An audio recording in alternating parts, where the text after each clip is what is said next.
So hi guys, so nandito na ako sa kahabaan ng Fairview Highway papuntang Batasan. And time check, that is 5:50 na ng umaga. Wala akong boses kasi sinto ko lahat ng tae na daga. And ayun, so 5:50 na ng umaga, pero ang meet up namin sa Batasan is 5:30. So kailangan ko to gumara. Ito. So kailangan ko guys bilisan yung pagtakbo kasi baka malit ako sa meetups. Marihan ako. Huh? So yun, update ko kayo mamaya pag mag-ride out na kami. Okay? Thank you. Stay tuned. Panoorin nyo to. Ang ganda tong vlog.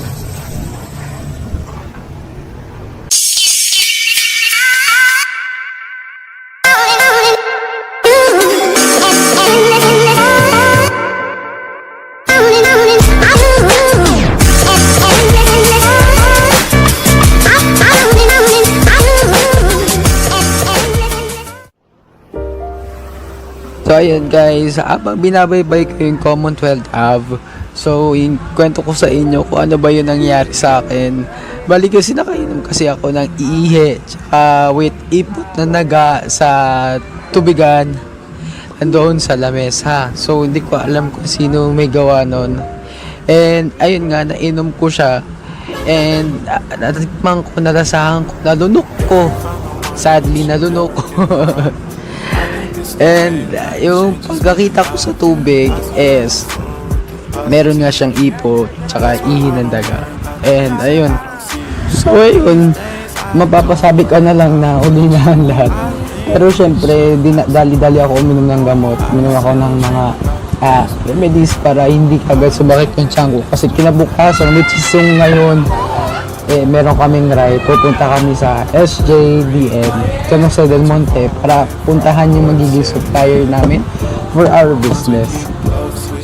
Speaking of our business, syempre promote ko din dito, so I'd like to take this opportunity to promote our upcoming business. Friends, family, colleagues, please, I'd like to invite you to please support our mini business, which is kami yung magiging distributor ng frozen food products, certain frozen food products, and soon magiging available na po siya sa market. Maraming salamat in advance. And first of all, bago kami nag-proceed dito sa business na to, syempre pinag-pray namin siya kay Lord. And pinag-aralan namin ng maigi, nag-research kami, and pinag-aralan namin yung investment, ROI, posibleng maging problema sa business and such. Everything in this life kasi is a risk, lalo na the pandemic really caused us some difficulties. You are given only two options: to take risk and expect the results, or don't take risk and expect nothing. So stop procrastinating. God uses people who are willing to get out of their comfort zone. He uses people who are willing to take risk. Sabi nga sa 2 Timothy 1 verse 7, Nax, naising it. For God gave us a spirit not of fear but of power and love and self-control. So ayun, if you want it to go out of your comfort zone, kung pinapanood mo to and you want it to succeed, this verse guys is for us. So ayun guys, time check, that is 5:45 na ng umaga. And nandito na ako sa Litex. So dumaan ako sa overpass. Then maglalakad ako dyan, padiretso din tatawid ako. And malapit na ako sa Batasan yung meet up.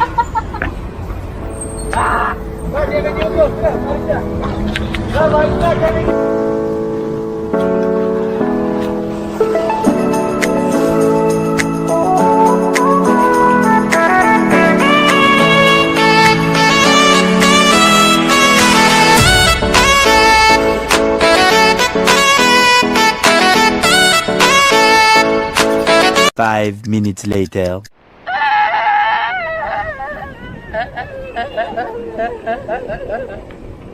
Sarap mag-find, tanggal ang iyong problema. Hi.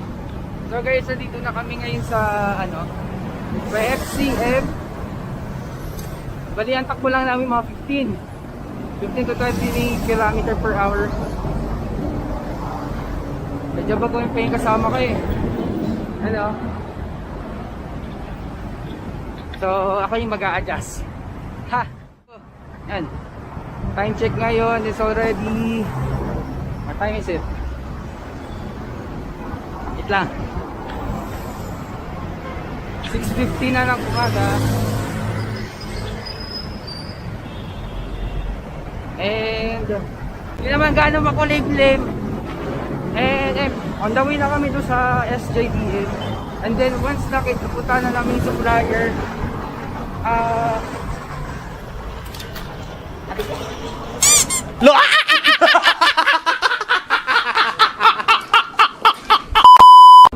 once siguro punta na namin yung supplier, siguro since nandun na din kami, gagala na lang muna tayo kami para hindi sayang yung punta.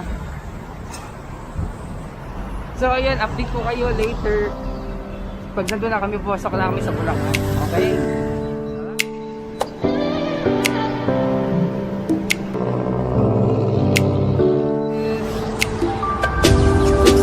Na umaga. So, pa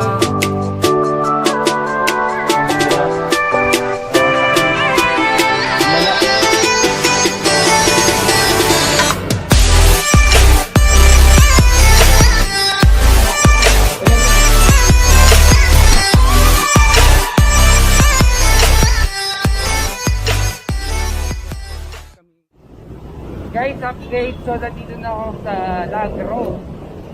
Okay, nalagpasan ko na yung Fatima. Ngayon, boundary na kami, dire-diretso na kami yan. Then, 11 kilometers daw. Malapit na ako sa supplier. Okay ba tayo dyan? Chill ride lang, siyempre. Akala ko nga, magtatay ako, magsusuka ako hapon. Pero siyempre, inunahan ko na ng gamot. Nangyam na ako ng vitamin C, tapos Diatabs. Ayun. Tapos ayun, siyempre, inom ako, kain ako, pampalakas, para ma-immune, para malabanan yung sakit.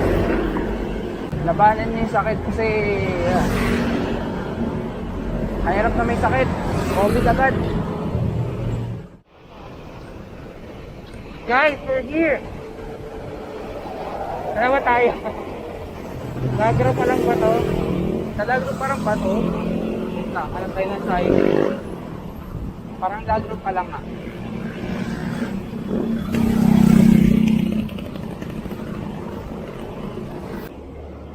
So guys, we're here at Barangay 184 Malaya Road. So guys, now, ang kinaka-worry ko, syempre, GCQ, baka ma-checkpoint kami. And maharang, sabi ng iba is hinhuli daw and dinadala daw sa barangay. Pero let's hope and pray, syempre, na palusot tayo kasi meron naman tayo appointment. Tignan natin kung ano iba mangyayari pamaya. Okay, so stay tuned. Kung tingnan natin kung makakapasok ba kami doon sa boundary, doon sa malapit sa main checkpoint. Okay? So guys, kinakabahan na ako, malapit na kami sa checkpoint. So mga ilang segundo na lang, malapit na kami. So check nyo kung ano nang mangyayari. So yun guys, kita nyo naman. So nakapasok na sa checkpoint. Diba? Ganun na kasimple, dire-diretso ka. Hindi ka nila sisita. Pero syempre, kinausap ko yung kapatid ko. Bago kami pumunta dyan, syempre, kinausap ko yung kapatid ko. And sabi niya, ang mga bikers daw, hindi daw sinisita na ng mga pulis. So with that being said, update ko kayo kapag malapit na kami guys. Thank you!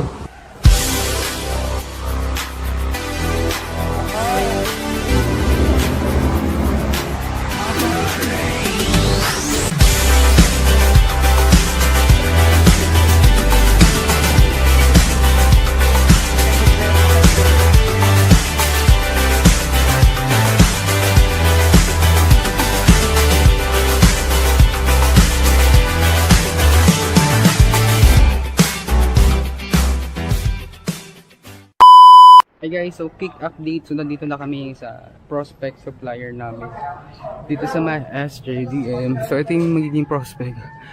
supplier namin. So siguro kapag agree kami, siguro sila na yung kuha na namin supplier. Tapos na namin usapin yung may supplier namin. Taso.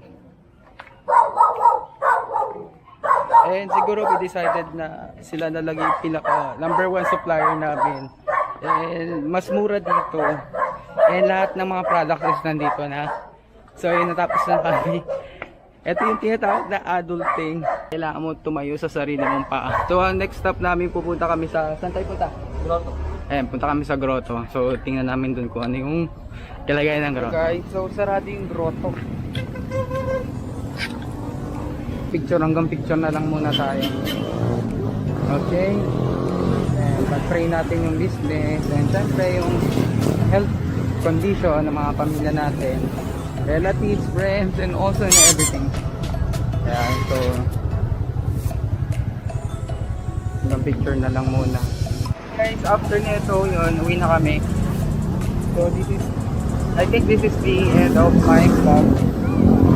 Ayun guys, kung nagustuhan nyo po yung video ko, so don't forget to subscribe and like my page, and also click the notification din para maging updated kayo sa mga video na gagawin ko, i-upload ko. So maraming salamat guys, and happy Sunday. Thank you, bye bye.